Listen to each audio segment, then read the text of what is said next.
We often a victim of circumstance. Victim মানে হচ্ছে ভাইয়া ভিকটিম অফ সার্কামস্টেন্স, এই বাক্যের অর্থ হচ্ছে আমরা অনেক সময় পরিস্থিতির শিকার হই, পরিস্থিতির শিকার হয়ে অনেক কিছু করতে বাধ্য হই।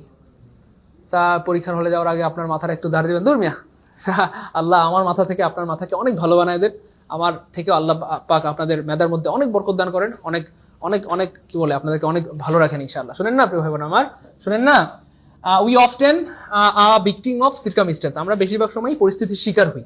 তো ঠিক আছে, সমস্যা নেই, শিকার হন, ভালো কথা। তো খেয়াল করে দেখেন এখানে এটা হচ্ছে ভাইয়া প্রোনাউন, এটা হচ্ছে ভাইয়া সাধারণত অ্যাডভার্ব হয়, আচ্ছা এটা হচ্ছে আর্টিকেল, এটা হচ্ছে ভাইয়া একটা ওয়ার্ড থাকলে নাউন হয়, এই ভিকটিম শব্দটা এখানে নাউন, তারপরে এটা হচ্ছে ভাই প্রিপোজিশন, এইখানে এটা আবার নাউন হয়ে গেছে, ওই প্রিপোজিশনের পর একটা ওয়ার্ড থাকলে নাউন হয়। তাহলে ভাই খেয়াল করে দেখেন এটা যেহেতু একটা সেন্টেন্স, একটা ফুল স্টপ আছে, তাহলে ফুল স্টপ মানে একটা সেন্টেন্স, আর সেন্টেন্স হওয়ার শর্ত হচ্ছে ভার্ব থাকতে হবে, ভার্ব তো দাও, ভার্ব থাকতে হবে, ভার্ব থাকতে হবে। সেন্টেন্স হলে কি হইতে হবে প্রিয় ভাই বোন আমার, ভার্ব থাকতে, মনোযোগ, ভালো কিছু শিখতে পারবো ইনশাআল্লাহ, খুব মনোযোগ প্রিয় ভাই বোন আমার। তাহলে এখানে দেখেন এইটা প্রোনাউন, এটা অ্যাডভার্ব, এটা আর্টিকেল, এটা নাউন, এটা প্রিপোজিশন, এটা নাউন। তাহলে এখানে তো কোনো ভার্ব নাই, ভার্ব ছাড়া তো বাক্য হয় না, তার মানে এখানে একটা ভার্ব লাগবে, কি লাগবে, ভার্ব লাগবে।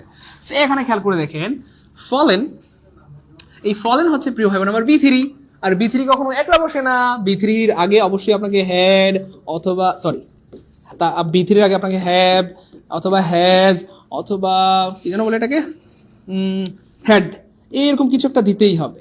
অর্থাৎ বি3 সাধারণত একলা বসে না, একলা বসে না, বি3 সাধারণত একলা বসে না, আর একলা বসলে সেটা ভার্ব হইতে পারে না, সেটা অন্য কিছু হয়ে যায়। ঠিক আছে, তাহলে হ্যাভ হ্যাজ হ্যাড প্লাস বি3 সামথিং কিছু একটা লাগবে, তার মানে এটা হচ্ছে না।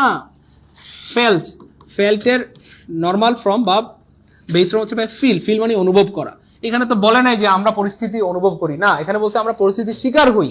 ঠিক আছে, তার মানে ভিকটিম এখানে পতিত হওয়া, এরকম একটা কিছু মিন করতেছে, তার মানে এটাও হচ্ছে না। ডিড ফল, দূর, এমন কোনো বাক্য এই পৃথিবীতে নাই, হচ্ছে না। ফল, ফল মানে পতিত হওয়া, ফল মানে কি হওয়া, পতিত হওয়া, তার মানে আমরা পরিস্থিতির শিকার হই বা ওইরকম পরিস্থিতিতে পতিত হই, এটা মিন করতেছে। তাহলে we often fall victim of circumstance, আমরা প্রায় সময় কি হই, এক্স্যাক্টলি ফল হবে। থ্যাংক ইউ সো মাচ, সবচেয়ে মজার ক্লাস হচ্ছে English. Thank you so much. আমাদের সব ক্লাসই ভালো আলহামদুলিল্লাহ, আমাদের বাংলা স্যারের ক্লাস আরো অসাধারণ, আমাদের ম্যাথ স্যারের ক্লাস আরো অসাধারণ।